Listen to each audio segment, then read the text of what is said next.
Oh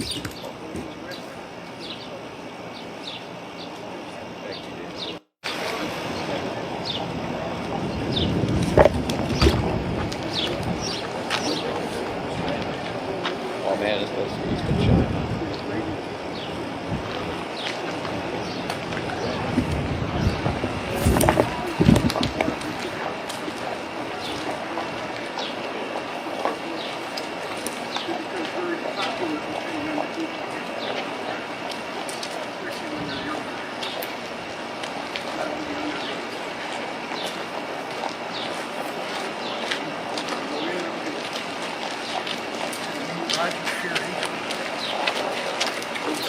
How are you? Good to see you. Hello, Nice to have you back. Nice to meet you.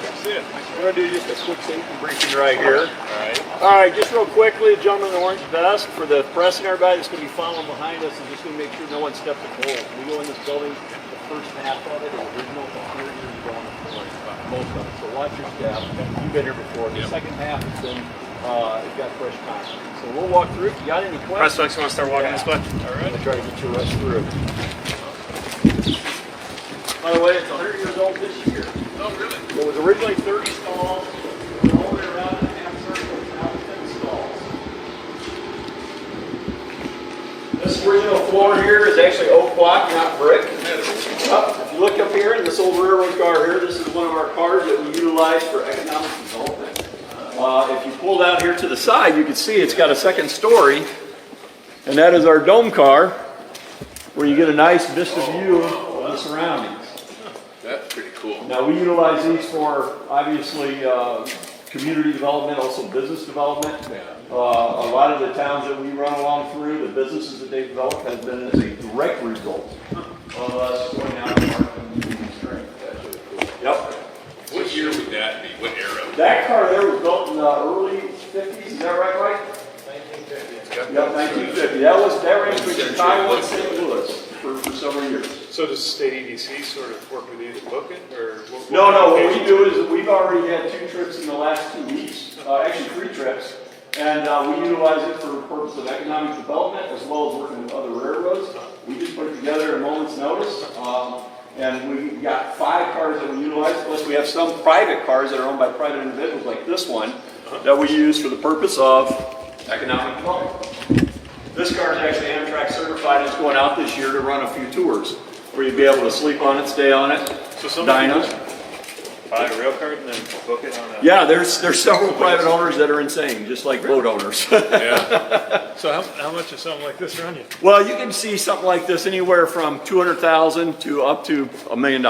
Really? But it takes quite a bit to maintain it and keep it Amtrak certified. So these actually run behind Amtrak trains. Okay. Yeah. We typically get on it in Pontiac. I've never seen that. Oh, Never heard of probably such pretty Feel rare. free to check with Mike and Johnson.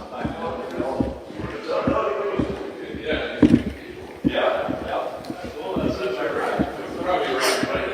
If you look to our right, we've got all new concrete here, and these yellow things are jacks, and these are used to lift our locomotives up for the purpose of changing out wheels, trucks, and what have you. On this side over here is our back shop, which you notice all the yellow crane is all new. We've put probably close to $1 million in the building since we've owned it. So this is definitely taking something that was 100 years old and making it for our purposes for full rebuilds.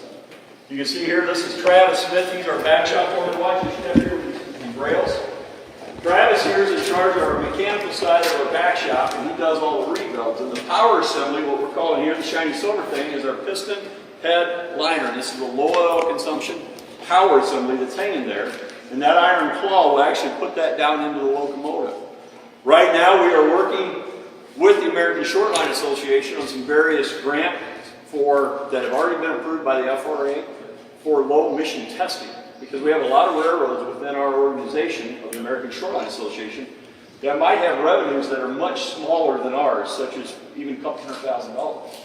It's hard to convince them to take their 1952 dirty locomotive and make it emission correct. So what we've done is we've got approval for running some fuel additives as well as some different injectors that are much cheaper, but we need the numbers to know what the emissions are. If we can reduce the emissions by 50% and convince them there's a lot less money involved in that, we'd like to get that grant moving as currently tied up waiting on contracts. Okay. And FRA. So I've actually got, Travis, you gave me that paperwork there. So if you get a chance to check into it for us, we like the Michigan Tech University, the Chicago South Shore, your old stomping ground, is our partners in it. Yep. So we have some wonderful scientists and chemists that are working with us from there that are part of this program that's already been approved by the FRA. Joe Strang's information's at the bottom. We just like to get that thing moving so that we can convince other railroads that may not have the economic ability to do this currently. Because currently anything pre-73 built is grandfathered. So they're not going to necessarily put the money in. But if they see some fuel economy improvement as well as emissions, that helps us all. So this is waiting on. Waiting on contract, FRA. So what do you hear you good show? Yeah, So what you're looking at just briefly here is this is a main generator and the prime mover actually turns to supply electricity to a motor on the wheel. Each wheel set on the locomotive has a wheel set just like this. It has a gear on one side, this electric motor has a gear on this side. And that's what powering it. There's no drive shaft like you would have in an automobile. There's no transmission. 90% of everything on a locomotive has to do with electrical, especially when you have a failure. So this is a good demonstration of what we have to put under these locomotives to produce over 600 volts of electricity in order to create, to have as much as 4,300 horsepower, which is our highest horsepower locomotive. So the actual powertrain is not diesel. It's all electric. Diesel just drives the generator. Yep. And one of the issues that you have with these large locomotives is basically Detroit diesels. Can't run antifreeze, so they run a lot better during the winter. Creates emission problems. So about 12 years ago, they started doing sustainability before it was popular. They started putting block units in. One, for emissions, but two, to save on fuel. That's when fuel was considerably cheap. Here's a sample, which Travis can point to you there. That's a boiler that we put in on these locomotives that we can plug into any residential 120 volt outlet, and it will keep our water warm, and it will only run when the water temperature gets down to 90 degrees. That saves us a tremendous amount, where that will only burn less than, in about a 24-hour period, that might only burn maybe 4 or 5 gallons. So you turn the engine off. Yep. If I leave it running, I'm going to burn 5 to 6 gallons just idle in an hour. That's right. No time. No time. More so now. We have others that are little micro generators that will run, but those create emissions. These have very little emission. It's basically a common boiler. And what you see on the table is a head, a rod, some injectors. Just watch your step. There's a little opening there beside you. And so these are just some of the common parts that we have in a locomotive that Travis is responsible for the rebuild. How long have you been doing this, Travis? Almost 5 years here in July. So, Like it? oh, I love it. It's been a great experience. We got him from the Navy. Tell them his background, Travis. I actually went straight to high school and then went to the United States Navy, and I was a helicopter camp for 4.5 years, and then they hired me in here. How many were certified in the area you worked? Ooh, to do I was that? actually 1 in 3 in-flight troubleshooting mechanics on the West Coast. So we're blessed to have It's him. been a wonder. Yep, this is 3. Now here's the difference. When a locomotive breaks down, we just have to go out there to it. When a helicopter breaks down, there's a real problem. Yeah. So having his ability in here is tremendous. So we appreciate his service. By the way, Jack Lauren there is one of the finest Marines, the one that's one of the finest Marines that ever served. He's the one that runs the shop. So we're grateful for Jack and his service. All right, so you go on through here. By the way, to your right is a truck assembly out from under a locomotive that only has 4 axles. So now you see the traction motor, the wheels, so that traction motor and wheel together is one piece. Now think about it. Steel on steel seems awful simple. Believe it or not, you actually put sand down and do that. All right.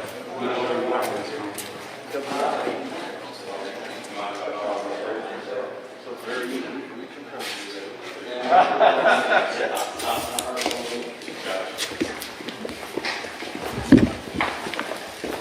Now, one of the most unique things that we have here that started about 10, 12 years ago, they started the wheels turning about how to get more done with less. And these 2 locomotives are an example of that. If you notice, this one says 4304, that one says 304. 304 has no engine in it. 0 emissions. What it does is this locomotive is a 3,000 horsepower locomotive. At 10 mile an hour to 25 mile an hour, it has more horsepower than it can deliver to the rail without slipping the wheels.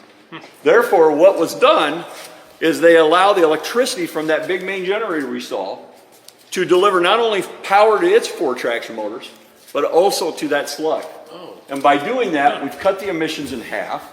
We've saved tremendous amount of fuel. And since they first did the first 3 of these, we've added another one. So we have 4 sets of these that run alongside the Huron. And it goes all the way up to Alpena, hauls about 60 carloads of stone. But now instead of having 2 diesels running up down there, we have 1. And is that for the whole ride, or do you just take it up to speed Entire and ride. the other one kicks in? Nope, that gets power. In fact, these 2 locomotives recently were used on a passenger train, and we went up to 40 mile an hour. And they stayed active. It was a fairly light train, but with the 60 car train, they handle pretty good. Wow. So this is another step that we've taken as we go through our lineup here of locomotives, and we'll let you go up there and look. I think you got pictures in the cab. I up there did, and some. yeah. I wanted to take her out for a spin. But Yeah. you guys are- Yeah. We may let you blow the horn today. Will that I work? think I might have done that Yeah. before. Have you? All right. Watch your step here. This locomotive here is very similar to some extent to this one here. This one, our gentleman there, wave your hand, which is Tom Lehman. Tom Lehman is our head electrical on the back shop, and what he's doing is wiring in a new control system.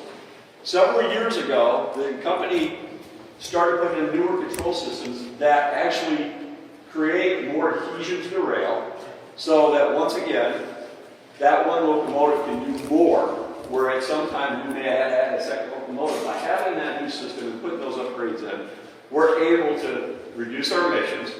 In addition, the company just made commitments on 6 Tier 0 Plus locomotives, that 2 are on their way here now. To give you an idea of what kind of commitment level that is, just to do the training, we're looking at about $28,000 just to work on the emission critical components on those engines. But those 6 locomotives will allow us to park permanently 2 locomotives that were pre-73 that had dirtier emissions. Another 2 potentially forever, but until we make sure everything's all buggy worked out, they'll be stored serviceable. So that investment to keep those critical emission parts up to snuff will cost an additional $20,000 to $25,000 every 3 years. Where on the old engines, it would have cost less than $3,000. So we're making an investment in the future, as well as continuing to try to make sure that that carbon footprint's getting lower and lower each year. So that's our goal. That's what I was going to come back up to that. And then the last thing, this is our inspection crew. Mark here and Brendan handle all the inspections between every 90 days and every day. So Brendan there is responsible for the daily, anything that comes under our tab. And Mark there is responsible for every 3 months he goes through and tears them down. We've got a reliability rate right now.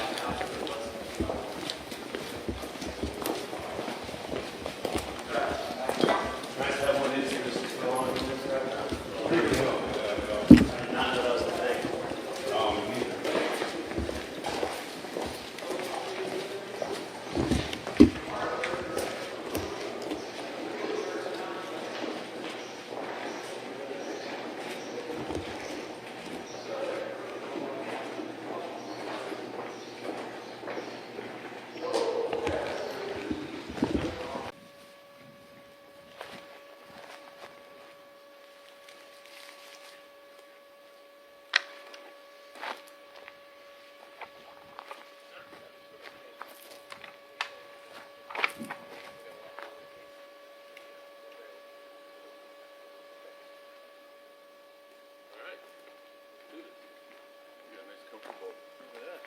That as well.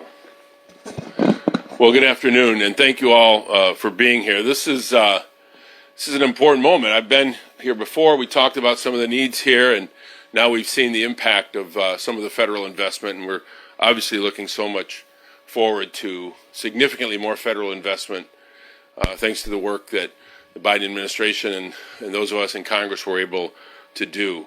Particularly happy to be able to come back and get another tour here at Lake State, and to say a few words before I make some comments, and then turn it over to the secretary. I want to call on John Rickoff, real leader for us and a great guy. Thank you. Thank you, Congressman. Appreciate everybody being here today, and I just want you to take a look around and understand that federal investment does work. It's made an enormous difference in Lake State Railway Company.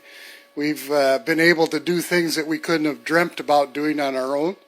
The Chrissy program has been outstanding to us.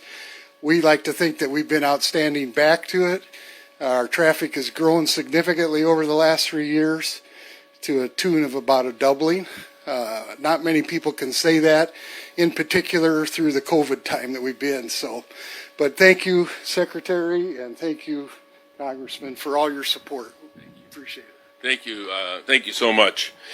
Look, we were here today to talk about the impact that short line freight railroads can have. They are critical in our economy. We know this now more than ever before. The essential connections, the supply chain, and the ability to move products and materials are critical to our economy. And this is an example of the kind of infrastructure that we need to continue to invest in.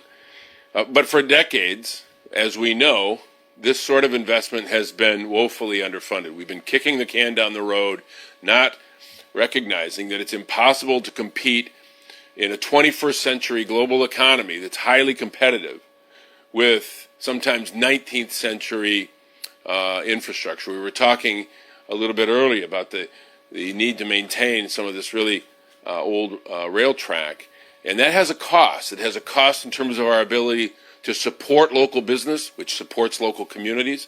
So this is, while it's about infrastructure, it's very much about communities.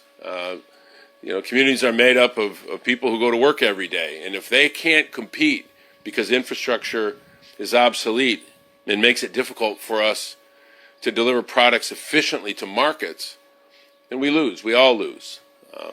And in this part of the state, particularly in an older industrial set of communities, we need 21st century infrastructure in order to do that. And that's why what we've seen here with the use of federal dollars here with Lake State is really making a difference and making us far more competitive. But that leads to the work that we just completed, the Bipartisan Infrastructure Law.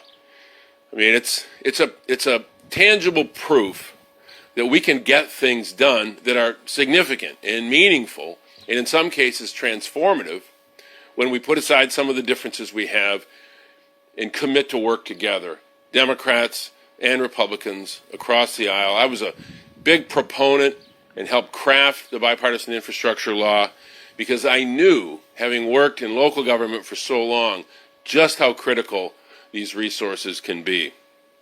So, we're fixing roads, we're fixing bridges, we're improving water lines and sewer lines, we're seeing the application, the deployment of broadband access that we haven't had in some communities ever. This is all a result of the Bipartisan Infrastructure Law. There'll be $5 billion going to improve the reliability and safety of our freight and short line rail through the Consolidated Rail and Safety Improvements, the CRISI program, which we've referenced. We know we need to do more with that, and that's why this situation here with Lake State is one of the examples we use to make the argument for the money that we were able to put into the bipartisan infrastructure bill, significantly increasing the quality and efficiency of our rail systems. So right here in Saginaw, we see it and we feel it, and our businesses experience it, and our communities benefit from it. So thank you to Lake State Railway for your commitment to this community, and know that you have a partner in the federal government. And we're going to continue to do this work. Look, I'll finish with this. As I said, we are competing in a highly competitive global economy. We can't compete when, until recently, one of our major competitors, China, was spending as a percentage of their GDP 10 times what we are on infrastructure.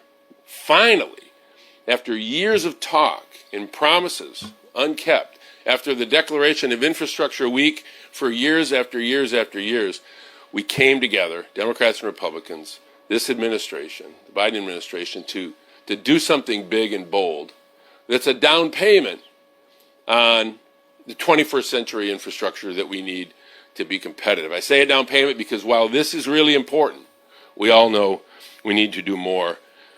We're really fortunate, of course, to have the leadership we have in this administration, and particularly fortunate to have at the Department of Transportation someone who really gets this. You know, I come from local government. I almost called you Mayor Pete. That's not an insult, is it, right? That's Yeah, I spent 25 years in local government. Some of you know me from those days. When you serve in that role, you understand the transformative effect of a federal partner in trying to achieve a community's goals. This is what that looks like. And so to have Secretary Buttigieg here, but particularly to have him here as a person who gets it and is now showing the leadership that it takes to deliver for these communities, it's a godsend for all of us. So I'm really happy to have you here, and I welcome you, Secretary Buttigieg. Thank you. Thank you very much. Well, thanks so much. I want to thank Congressman Kildee for his work. He has been a force in problem solving, and actually I knew him by reputation when he was in local government and I was in local government, and so I'm delighted to now be able to team up with him at the federal level to support American infrastructure. And it means a lot to be here as a product of the industrial Midwest, to see how this is making a difference on the ground.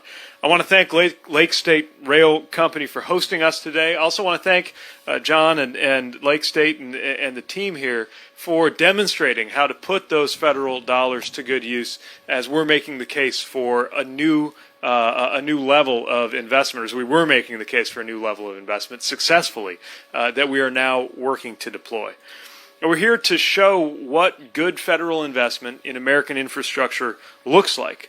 In the midst of historic improvements in transportation we are now undertaking across the country.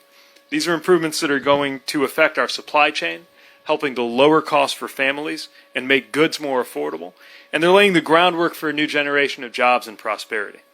Michigan is an ideal place to have that conversation. We were with the governor yesterday, someone who has been a national leader on fixing infrastructure, fixing the damn roads, as she put it, calls me the secretary of Fix the Damn Roads, which sounds about right.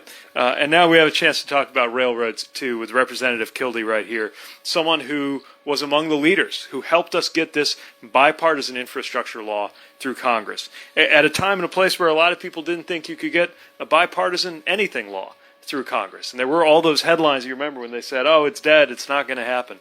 And he stuck with it, saw the importance of this legislation, and helped us to deliver. This is the biggest investment of its kind in the better part of a century, which is fitting because we were talking about some of the century-old infrastructure that many of our great short-line railroads and other supply chain players have been working with. Now, the administration has already announced over almost $3 billion headed to the state of Michigan, and this is just the beginning. But today we're focusing on rail, which is, as you know, famously very important to the president, as well as to the department and to this community. Rail has been a key part of American life since the Transcontinental Railroad made this into one country economically, and even since before that. Gives millions an affordable way to travel between cities or work or visit family or more. And freight rail helps essential goods to get to our store shelves, and I would add, at a lower cost and with a lower carbon footprint than most means for moving goods around. And yet we have a rail industry that is up against a great deal. Congestion has become a major issue, especially when it comes to moving cargo from one mode to the next, from ship to shorter rail. And the result is higher costs and longer delays. We also know that we've got to invest in the rail workers who keep our economies running. We see turnover far above normal levels in the industry as a whole, something that presents both safety and workforce concerns. And so we know we need to support the continued development of a full and robust workforce with the free choice to join a union. And for our part, DOT is investing in training programs and workforce development through the Bipartisan Infrastructure Law. America's got the largest and most extensive rail network in the world, and Americans deserve world-class rail service. So today we are announcing a new round of grants through our CRISI program. That's Consolidated Rail Infrastructure and Safety Improvements, or CRISI. the same program that has made such a difference in the good hands of Lake State. This year, we're awarding nearly $370 million to projects in 32 states plus D.C., including 2 projects right here in Michigan that will build new miles of track, make safety upgrades to avoid potential derailments, and repair critical infrastructure. And in practical terms, what that means is that shippers across Michigan, including in rural areas, are going to be able to get more efficient, more reliable freight rail service to help their goods get to market across the country. And we've seen the dramatic impact that these kinds of investments can have for a community. Again, we're seeing it right here. Chrissy project site from a previous recent round of grants out of that same program brought to life by Lake State Rail, making it possible for that same route and that same equipment to carry heavier loads, which allows businesses in the area to keep growing and to keep relying on the rail system to get their products to and from local manufacturers and employers, supporting jobs and growing the economy. In today's round of grants, there are dozens more projects like that across the country in urban and rural communities alike, which are going to enhance safety, improve rail service, reduce road congestion, and more. These investments will help us create thousands of good jobs, strengthen our national supply chains, fighting inflation and controlling costs for consumers and businesses, and give people better, faster, more affordable ways to get around. And one more thing, maybe the best part of all. Thanks to this legislation that the President signed, that Representative Kildee and other members of the House and the Senate voted for, including quite a few Republicans who crossed the aisle to stand with Democrats knowing that rail doesn't have a D or R label on it. Thanks to this law, this program that we're celebrating today is going to triple to $1 billion a year over the next 5 years, which means we can fund even more good projects like these, because I can tell you, we get more deserving applications right now than we are able to fund any given year.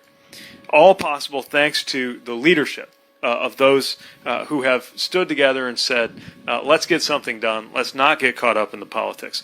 And that's the kind of problem solving that we need in order to support our economy and just make America a safer, more convenient, more efficient, and more sustainable place to live. So I'm delighted to be here and looking forward to the conversations we'll have one-on-one afterwards. Thanks again for taking time to come join us, and thanks to our hosts. Appreciate it. Thank you, Mr. Secretary, and thank you, everybody at Lake. You guys do a great job. You really do. So we'll be around for a few minutes to have individual conversations. Thank you all.